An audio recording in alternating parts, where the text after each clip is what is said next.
Does anyone in the US know what's going through Trump's head right now? And if nobody in Washington knows, how can anyone over here in Westminster? Well, I think that's a very good point. JD Vance, Marco Rubio and some others were briefing and going and on the TV shows and doing interviews yesterday saying that this was not about regime change. The message coming out of the Pentagon was that this was a one-off strike. We were trying to restrict it to the air. And then Trump sends a post or posts on Truth Social last night saying regime change is not out of the question. He says...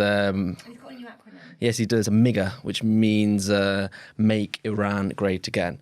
So there's confusion, essentially. They maybe are flirting with the idea of expanding the war aims beyond just trying to strike those nuclear facilities that they got on Saturday. There's still some confusion as well about what they did hit and whether they were actually successful. There's some conflicting reports that we've seen in the American press today about whether they were completely degraded in those facilities like Fordo and others, or whether, as a one official put it, they were just severely damaged. So there's a lot of confusion right now. The general vibe is that the Americans are waiting to see how Iran responds, and Trump is flirting with escalation.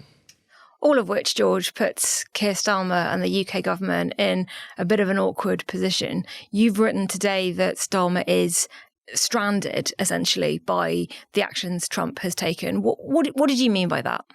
So as late as Friday evening, government sources were confident that there was government sources. Yes, were confident that there was a diplomatic path here and that the US was prepared to engage. They thought Trump's declaration that he would make his mind up in 2 weeks created a window for renewed diplomacy with Iran. Obviously, that proved not to be the case, and Britain was notified shortly before the US attacks took place. But Starmer's in the awkward position of neither being a participant.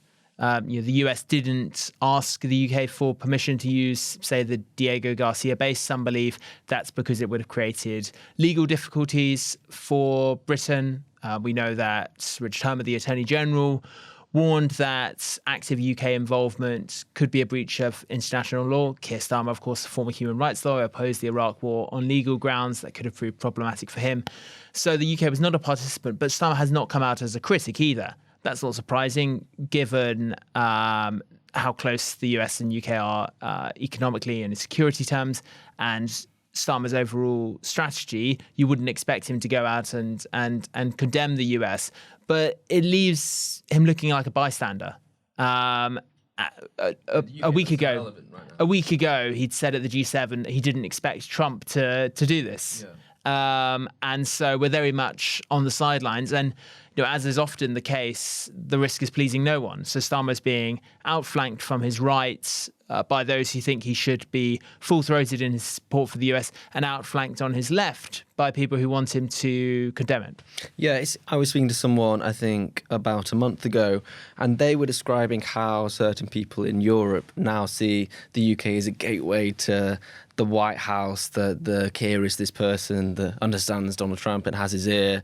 And I think that impression, which I think the UK government have been pushing quite a lot. Yeah, there's this idea of a bridge. Exactly, this bridge. That's been blown out of the water a little bit in the past week, but in part because of all these predictions that Keir Starmer made have not come to fruition. It doesn't seem as if they have much influence. There was no direct change in American policy, even though Lammy was trying to do the rounds and spoke to Marco Rubio.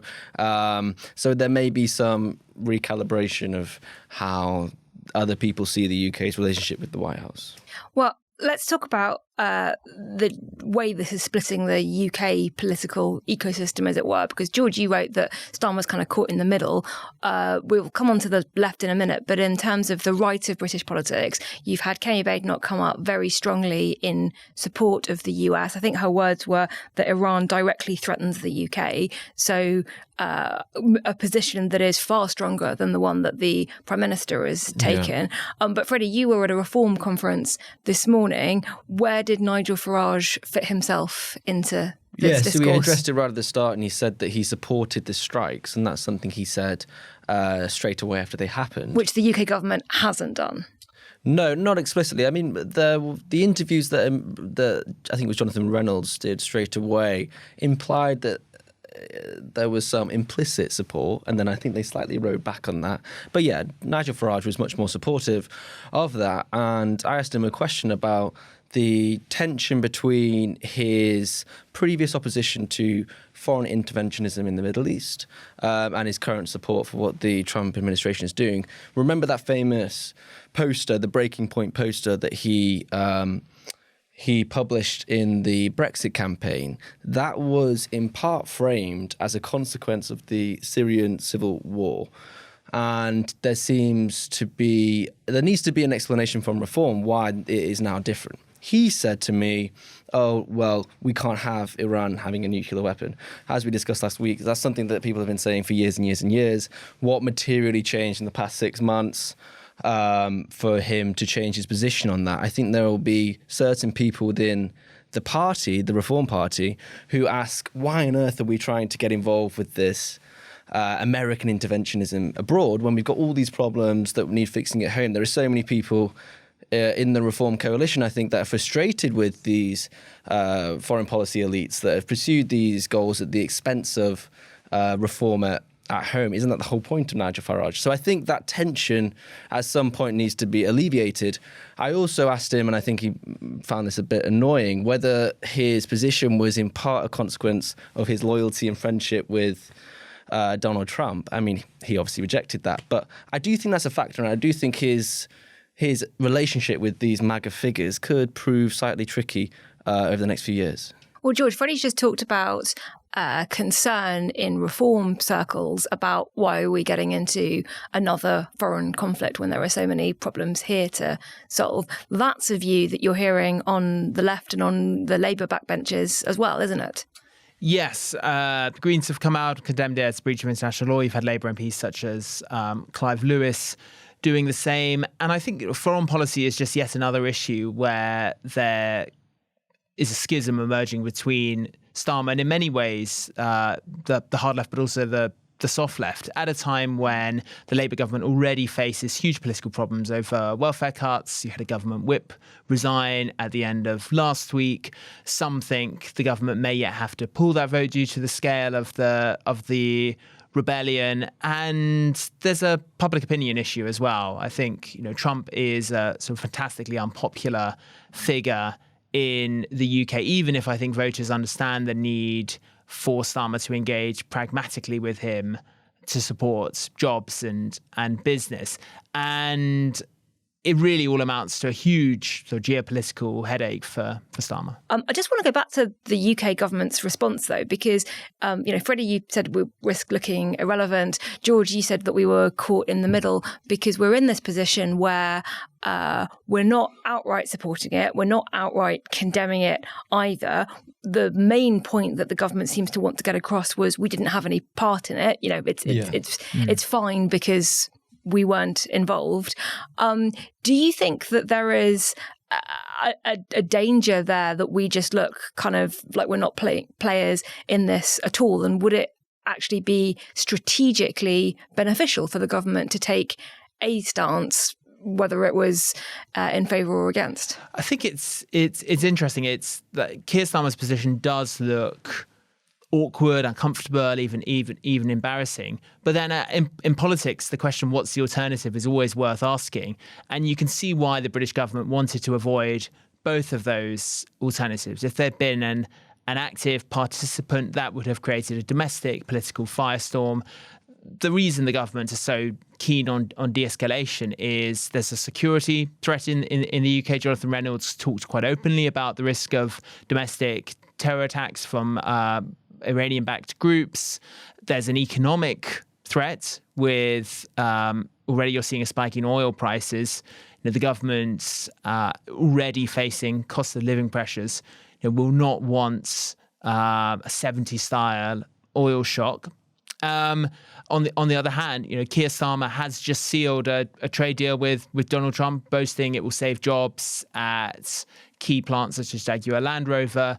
He literally can't afford to take a position, a moral opposition to what the US has done. And of course, he's saying we don't think Iran should have nuclear weapons. So he's in the awkward position of accepting the end without willing the means in terms of the US action. He's stating that it's happened, but not implicit in that is some degree of support. But the UK is maintaining they want a diplomatic route. I think the right question is, what is the alternative to the government's position? Well, it would be leaning on Europe, and because we live in a world now where power rules, that's what people should take away from this whole episode, is essentially that international diplomacy has been pushed aside and replaced by the whims of the American president.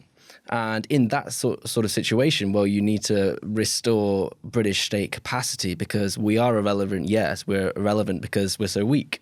So I can imagine that the government will try and focus, or at least should focus on that issue, rather than trying to triangulate or hold the hand of the White House or whatever it might be. I mean, British weakness is the story here.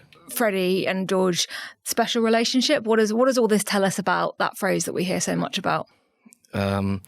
Well, it's slightly less stable than it was a week ago. I think it's an irrelevant thing in Donald Trump's world. He says he loves us and what have you. And as we spoke about last week, I think that is confined to him and himself, and this doesn't reflect the movement. I think the sooner that the British political elite can stop fantasizing about the significance of the special relationship, the easier it will be for them to make long-term decisions. It tells you that Trump is, of course, he's in some way sentimental about Britain and the royal family, seems to get on personally with Keir Starmer, but ultimately he will ruthlessly pursue what he believes are in his political interests. And at that moment, Britain and other traditional US allies are irrelevant to him. This is all about sort of aggressive unilateralism, and he will quite happily, openly describe them as mere bystanders, as he did in the case of Iran, essentially saying, look, we don't need Europe on this. And that leaves Keir Starmer, Emmanuel Macron, Frederick Merz very much looking on, and not just not participating, but not knowing what Trump's going to do next.